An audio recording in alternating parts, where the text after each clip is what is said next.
Paano ka? Sanay na akong wala si Louie. In a few more months won't matter much. And I have to leave for a long trip. I have to take Mama for a medical check-up in Houston. Pag ikaw ang kausap, parang napakadali ng buhay. No complexities, no major problems. Alam mo, maswerte si Louie, ikaw na pangasawa. Yun din ang sabi niya. Sa'yo na muna si Louie. Mahilig naman yun sa bata eh. Baka ba? Pakakasal na lang ako. Kanino? Marami dyan.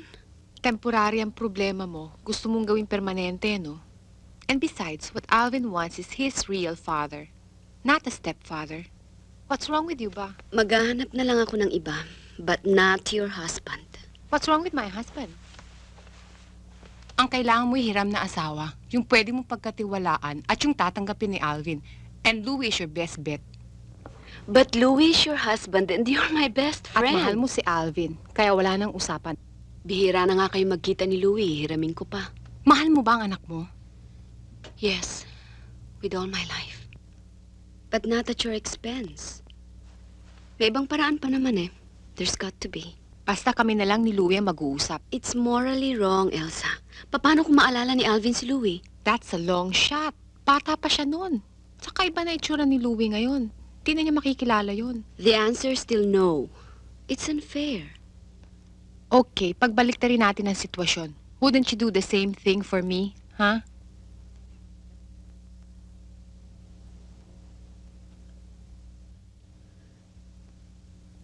Paano ka? Sanay na akong wala si Louie. In a few more months won't matter much. And I have to leave for a long trip.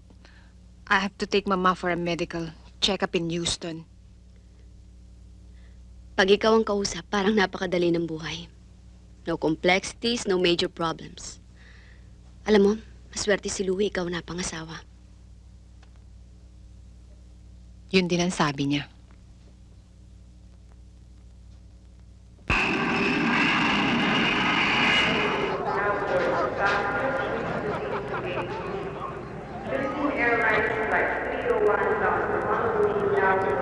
Hi.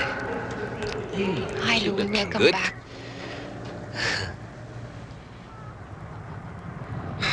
I call, you do not answer. Papadala ko ng bulaklak sa'yo, pinabalik mo sa akin. Hindi pa kita abangan, hindi ka pa sasabay sa akin. Parang namang ibang tao ko sa'yo ah. My son needs a doctor. May sakit siya sa puso. I do not. Patay ng puso ko. Natutulog lang yan. Di pa yan patay, madali ang gisingin. Doc, please. Marami na akong problema. Huwag mo nang dagdagan. Besides, you're married. So what? Kalahati ng mundo, may asawa, doesn't mean that I'm dead. Pareho na rin yun. Diyan na lang ako. I have some shopping to do. Sure you don't want to change your mind? No, thank you. I have all the time in the world. Doon ka na lang sa mga pasyente mo. Puro maitim eh. Okay, thank you. All right. Can I call? Sure. Lily. Yes, Doc. Just a minute. Hintayin na lang kita. Doc, I love you. As a friend. Ang kailangan ko ay sa husband. A father for Alvin. Not a lover. Bye. May problema si Lily. Humihingi na ng ama si Alvin.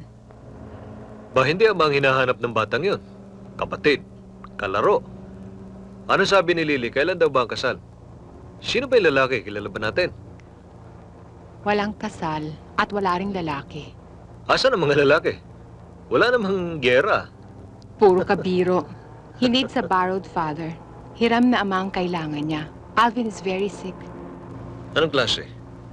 Cancer? He's a blue baby. I'm sorry for that boy. Gusto niya ang kanyang ama. Someone has to play that part.